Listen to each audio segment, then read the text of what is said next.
Été 2015. La canicule. L'air était aussi sec que la panne de mon inspiration. On venait de me confier une mission. Présenter mon livre culte en 2 minutes seulement. Pensant.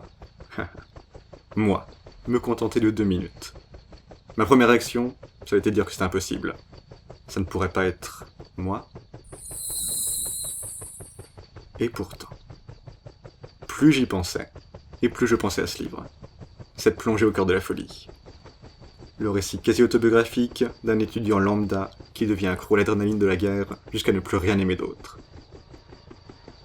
Sympathy for the Devil, de Kent Anderson. Toi qui ouvres ce livre, bienvenue dans l'enfer du Vietnam, cette guerre qui aura traumatisé des générations d'Américains. Alors je ne vais pas m'attarder sur l'intrigue, sa construction, ses personnages, le tout exemplaire, croyez-moi, mais plutôt sur cette volonté de briser le cadre et de toucher le lecteur, l'emporter, lui montrer une potentialité sans concession, un aspect plus brut, plus animal de sa personnalité, et oser poser une question: si pour vivre, tu devais abandonner ton humanité, que choisirais-tu ?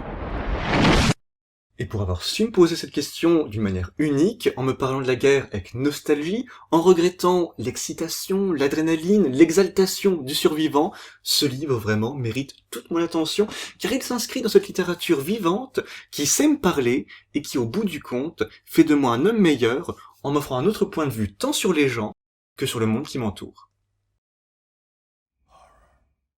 Il n'est pas mauvais que les gens vous croient cinglé. Aussi coriace que soit un bonhomme, il s'inclinera toujours devant un frappé. Ah, j'étais fait pour lire ce livre.